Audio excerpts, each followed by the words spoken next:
大家好，我是苹果妹。今天呢，要来跟大家介绍一个住台北一定要下载的 App， 叫做台北等公车。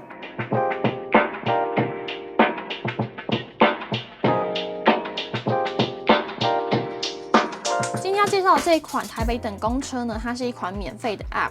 那它可以干嘛呢？就是在大台北地区，当你在等公车的时候，你可以快速的在上面查看你的公车要多久才会来。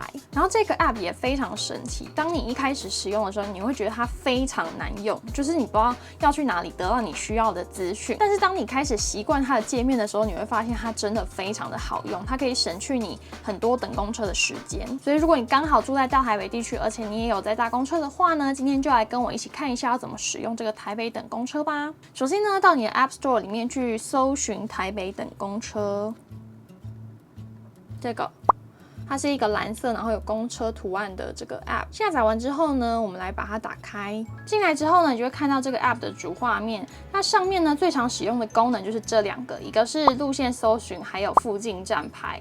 路线搜寻的话呢，就是看你平常会搭哪几班公车，你就可以直接进去搜寻，还有几分钟会到站。我们点进去看看。进来之后呢，你看到我这边有星星，对不对？这是我自己已经预设的我的最爱。等一下我会看一下要怎样设定这个星星的部分。那例如说今天呢，我要搭205，我就搜寻205，然后点进去。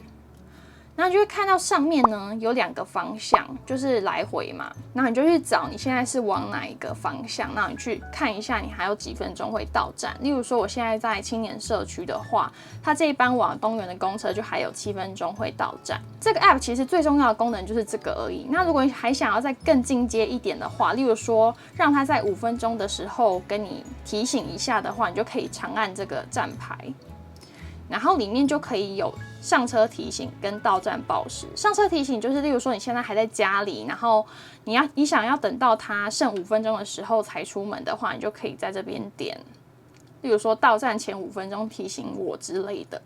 然后看到画面上方呢有一个地图的符号，我们点进去看一下。这边呢你就可以看到，就是每一个站牌在地图上面确切的位置。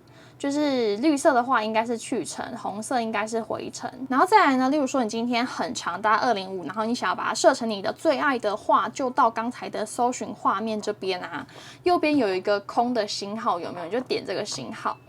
然后它就变成10星的星星，这样子它就已经加入你的最爱了。之后你只要打开这个搜寻的页面，你就会马上看到205。除了可以把公车加到最爱之外呢，你也可以把里面的某一个站牌加到你常用的站牌。例如说我很常在青年社区搭公车的话，我就长按这一站，然后里面就有一个加入常用站牌，这边点进去，然后你就随便选一个群组，那我们看一下。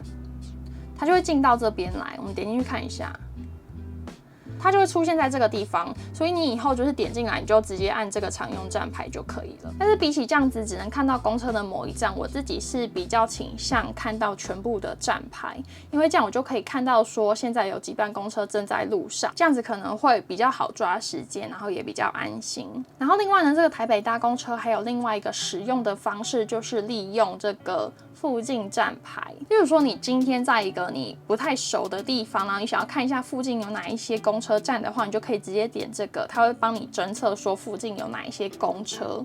那这边出现所有站牌中，你可以点进去。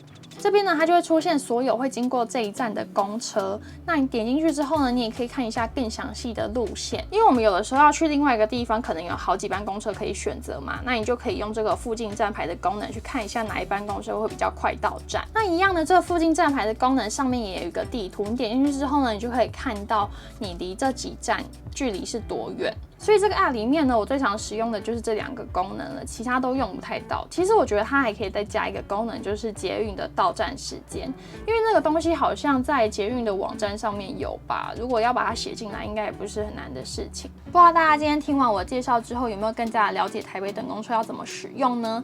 因为之前我听过太多人不知道怎么使用了，所以希望今天的介绍有帮助到你们。